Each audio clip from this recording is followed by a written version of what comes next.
My recent video on irreducible complexity received a predictable spread of strawman misrepresentations and other fallacious comment. This video builds on the previous one and deconstructs that bogus criticism. An irreducibly complex system is one which, when a part is removed, loses the specific function of that system.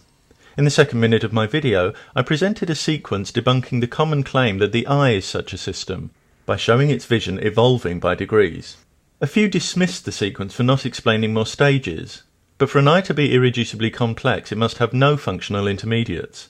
So showing even one intermediate refutes that claim, and my video features several. Once we're talking about certain stages being left out, the critic is no longer challenging my argument that the eye is not irreducibly complex. My sequence showed how the eye's visual function can evolve by degrees. To criticise it in effect for not including every aspect of eye evolution one might want to know, as if such information could be condensed in a 10-minute video, is to set up and attack a straw man. But this is a common tactic from some anti-evolutionists, who declare an unbridgeable gap between A and G, and then when you find 5 intermediates, declare the 6 new gaps unbridgeable. One person laid bare the impossible levels of detail so often demanded, declaring evolution unreal because we can't produce a video of a real eye evolving in real time. Aside from the absurdity of demanding a video of a process that began millions of years ago, suggesting only things we can put on video should be regarded as real shows a profound lack of awareness of the array of methods by which science allows us to determine facts. And it dismisses all history before moving photography. Science is an ongoing human endeavour. To dismiss it for being unable to place perfect knowledge or impossible evidence in your lap is not a legitimate position, especially when you give no evidence of trying to gain a basic understanding of what we do know through science. The blob of mucus stage in the eye evolution sequence attracted a few incredulous responses. No refutation, just incredulity. Not only did I explain how seeming unbelievable is not a valid guide in science, I cited animals that related to the stages illustrated, including the nautilus, which has mucus-secreting glands in its pinhole camera eye. So things that some have declared unbelievable are already documented. One person scoffed, "How does this happen? In one generation?" Single-generation miracles are the opposite of what evolution proposes, which is that complexity evolves over many thousands, if not millions of generations. So this is another blatant straw man. One person claimed that the eye's movement within its surrounding structure presents an obstacle to evolution. How could an eye that first evolved as fixed in a socket then become unfixed?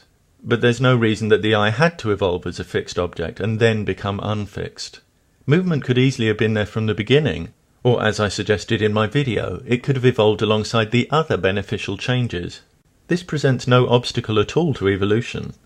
Halfway through my video I showed that a standard mousetrap is not irreducibly complex as Michael Behe claims, because we can remove the base and fix the other parts to the surface on which it was resting.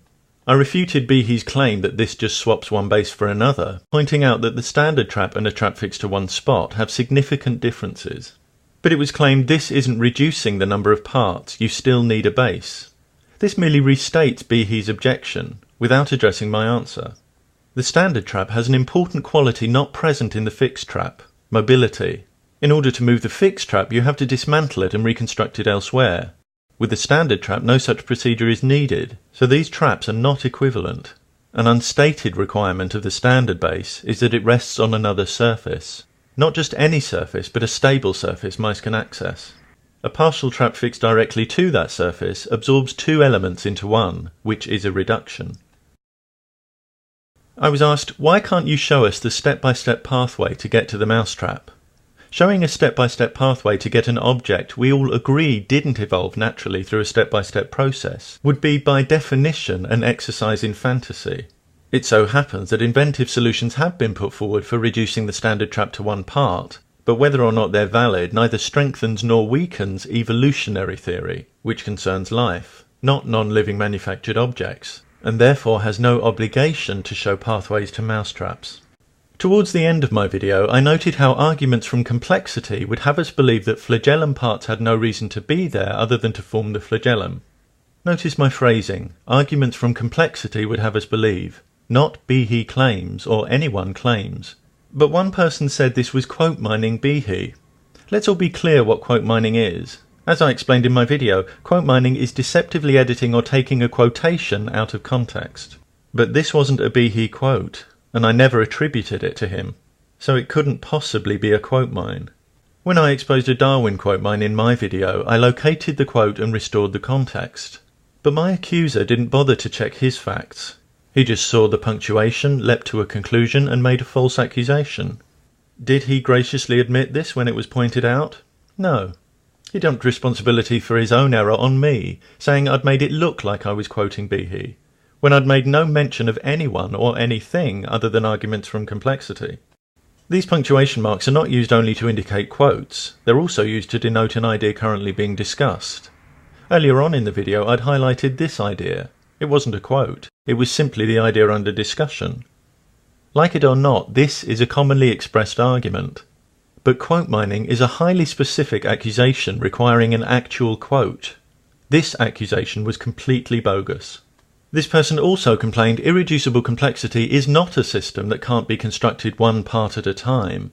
It's a functioning system where the removal of any one part causes it to stop functioning. He implied I was using the first definition while Behe was using the second, and that I was therefore again somehow quote mining Behe. He also claimed that the dry stone arch example I gave wasn't irreducibly complex because it didn't have a function. Let's untangle this. Arches like these can function as bridges. Indeed, many bridges are built on exactly these principles. Furthermore, each stone has a function, extending the whole structure with a shape that reinforces its stability.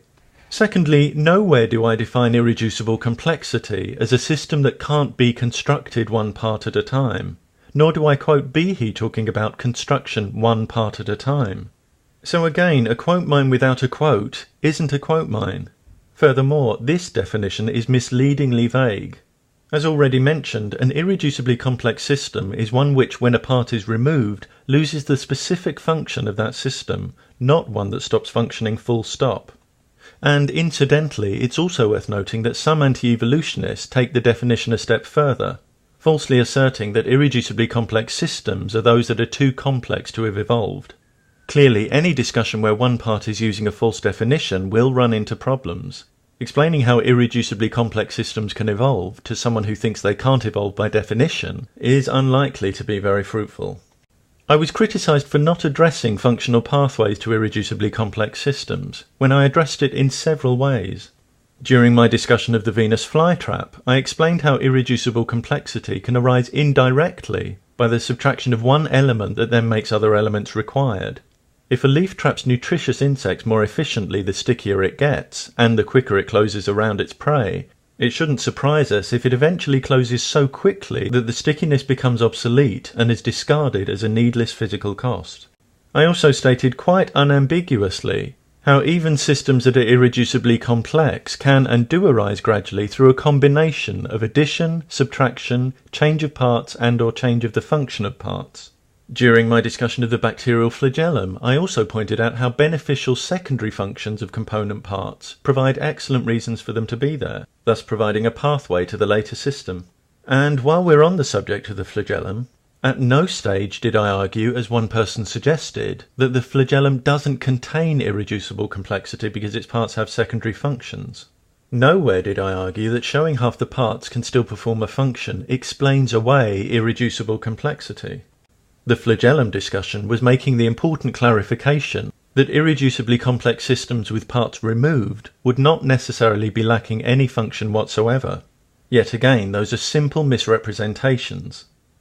Far from being the nightmare of the evolutionary biologist, irreducible complexity is something we'd expect to arise now and then from a process that produces staggering anatomical diversity while rewarding efficiency and the streamlining of physical resources.